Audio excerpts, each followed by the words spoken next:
ஃப்ரெண்ட்வுட்ஸ் மக்களுக்கு வணக்கம். இன்னைக்கு நம்மளோட நிகழ்ச்சியில யாரை பத்தி பேச போறோம், எதை பத்தி பேச போறோம் அப்படின்னா, கலைஞர் கருணாநிதியின் மனைவியும் முன்னாள் முதலமைச்சர் மு.க.ஸ்டாலினின் தாயாருமான தயாளு அம்மாள் இப்போ அப்போலோ மருத்துவமனையில தீவிர சிகிச்சை பிரிவுல அனுமதிக்கப்பட்டிருக்காங்க. இந்த விஷயம் திமுக அரசியல் வட்டாரத்துல மிகப்பெரிய ஒரு அதிர்ச்சியும் கவலையும் ஏற்படுத்தியிருக்கு. தயாளு அம்மா வயது மூப்பு காரணமா தன்னோட கோபாலபுரத்துல இருக்கக்கூடிய வீட்டுல ஓய்வு எடுத்துட்டு வந்திருக்காங்க. இவங்களை பாத்துக்கிறதுக்காக தனியா டாக்டர், நர்ஸ் அப்படின்னு சொல்லி எல்லாரையும் அப்பாயிண்ட் பண்ணி பார்த்துட்டு இருந்திருக்காங்க. அவங்களுடைய உடல்நிலை ரொம்பவே மோசமா இருந்ததுனால அப்போலோ மருத்துவமனையில அனுமதிச்சிருக்காங்க. கொஞ்ச நாளா அவங்க ஹாஸ்பிட்டல்ல இருந்துதான் ட்ரீட்மெண்ட் பண்ணிட்டு வந்துட்டு இருக்காங்க. இந்த நிலையில நேத்து நைட்டு பாத்தீங்கன்னா மறுபடியும் அவங்களோட உடல்நிலையானது ரொம்பவே ஒரு சீரியஸ் கண்டிஷன்ல இருக்கு அப்படின்ற மாதிரி டாக்டர் சொல்லியிருக்காங்க. உடனே அவங்கள ஐசியூ பிரிவுக்கு மாத்தி தீவிர சிகிச்சை அவங்களுக்கு அளிக்கப்பட்டுட்டு வருது. இந்த ஒரு விஷயம் திமுக மத்தியில மிகப்பெரிய ஒரு அதிர்ச்சியை ஏற்படுத்தியிருக்கு. அது மட்டும் இல்லாம துர்கா ஸ்டாலின் அவர்கள் அவங்கள கூடவே இருந்து ரொம்பவே பத்திரமா கண்காணிச்சுட்டு வராங்களாம். முன்னாள் முதலமைச்சர் மு.க. ஸ்டாலினும் ஹாஸ்பிட்டல்ல போயிட்டு டாக்டர்ஸ் கிட்ட என்ன மாதிரியான ட்ரீட்மெண்ட்ஸ் கொடுக்குறீங்க அப்படின்றதையும் எல்லாத்தையும் தெளிவா கேட்டு தெரிஞ்சிட்டு இருந்திருக்காராம். இந்த விஷயம் அவங்க குடும்பத்துல ரொம்பவே பெரிய சோகமான ஒரு சூழ்நிலையை உருவாக்கும் அப்படின்னு சொல்லியிருக்காங்க. ஏன் அப்படின்னா கலைஞருடைய மறு உருவமா தான் அம்மாவை நாங்க பார்த்துட்டு இருந்தோம். ஒரு மூத்த குடிமக்களா அம்மாவை நாங்க பார்த்துட்டு இருந்தோம். அவங்க தான் எங்களுக்கு எல்லாருக்குமே, அதாவது ஒட்டுமொத்த திமுகவுக்குமே அவங்கள நாங்க கலைஞர் உருவத்துல பார்த்துட்டு இருந்தோம். இப்போ அவங்களும் இப்படி ஒரு நிலைமையில இருக்கிறது ரொம்பவே கஷ்டமா இருக்கு. இது ரொம்ப பெரிய சோகத்தை ஏற்படுத்தி இருக்கு அப்படின்னு சொல்றாங்க. இன்னொரு பக்கம் பார்த்தோம் அப்படின்னா நடந்து முடிஞ்ச சட்டமன்ற தேர்தல்ல திமுக மிக பெரிய ஒரு தோல்வியை சந்திச்சது. இதுல மு.க. ஸ்டாலின் அவர்கள் அவரோட தொகுதியிலே தோத்து போனாரு. இது மிகப்பெரிய ஒரு பேசு பொருளா ஆச்சு.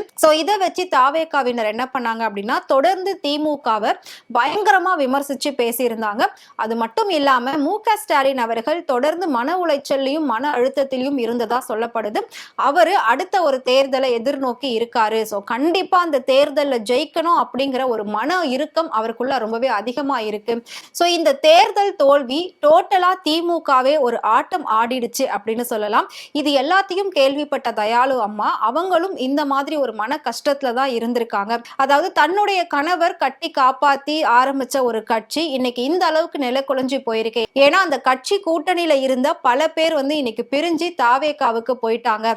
எல்லாருமே இவ்வளோ ஒரு நன்றி கெட்டவங்களா இருக்காங்களே, நம்மளோட மகன் தன்னோட அரசியல்லையே தனித்து விடப்பட்ட மாதிரி ஆயிட்டாரே அப்படிங்கிற ஒரு கவலையும் அவங்களுக்குள்ள இருந்ததா சொல்லப்படுது. ஒட்டுமொத்தமா கலைஞர் குடும்பத்திலேயே இவங்க தான் மூத்தவங்களா இருந்திருக்காங்க. இவங்க மிகப்பெரிய ஒரு மரியாதைக்குரியவங்களா இருந்திருக்காங்க.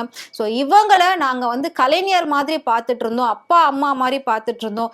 இப்போ இவங்க இவ்வளோ ஒரு சீரியஸ் கண்டிஷன்ல இருக்காங்க அப்படிங்கிறது ரொம்பவே கவலையில இருக்கு அப்படின்ற மாதிரி துர்கா ஸ்டாலின் அவர்களும் சொல்லியிருக்காங்க. தொடர்ந்து அரசியல்ல ஏற்பட்ட அந்த தோல்வி காரணமும் அப்படின்னு சொல்லப்படுது.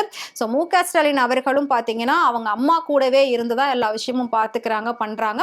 இப்போ ஒட்டுமொத்த கலைஞர் குடும்பமும் பாத்தீங்கன்னா அப்போலோ ஹாஸ்பிட்டல்ல தான் இருக்காங்களாம். திமுக தொண்டர்களும் கட்சி உறுப்பினர்களும் அவங்கள பாக்குறதுக்காக, அது மட்டும் இல்லாம மு.க. ஸ்டாலின் அவர்களுக்கு ஆறுதலா இருக்கணும் அப்படின்றதுக்காக ஒட்டுமொத்த கட்சியினரும் அந்த ஹாஸ்பிட்டலை நோக்கி தான் போறாங்க அப்படின்னு சொல்லப்படுது. கூடிய சீக்கிரம் தயாளு அம்மா ஒரு நல்ல நிலைமைக்கு வரணும், மீண்டு வரணும் அப்படின்னு சொல்லி அவங்களோட கட்சி தொண்டர்கள் எல்லாருமே பிரார்த்தனை பண்ணிட்டு இருக்காங்க.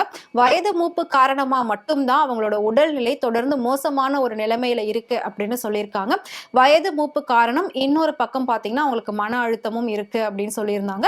எது எப்படி இருந்தாலும் தயாளு அம்மா மீண்டு வரணும் அப்படின்னு சொல்லிதான் எல்லாருமே வேண்டிக்கிட்டு இருக்காங்க. திமுக கட்சியினருடைய ஒரு ஆசை அப்படின்னா இப்போ அவங்க நல்லபடியா குணமாகி வரணும், திரும்பவும் மு.க. ஸ்டாலின் தேர்தல்ல போட்டியிட்டு ஜெயிக்கிறது அவங்க காதால கேட்கணும். இதுதான் அவங்களுடைய மிகப்பெரிய ஒரு ஆசை அப்படின்னு சொல்லி அங்க இருக்கக்கூடிய எல்லாருமே சொல்லிட்டு இருக்காங்க.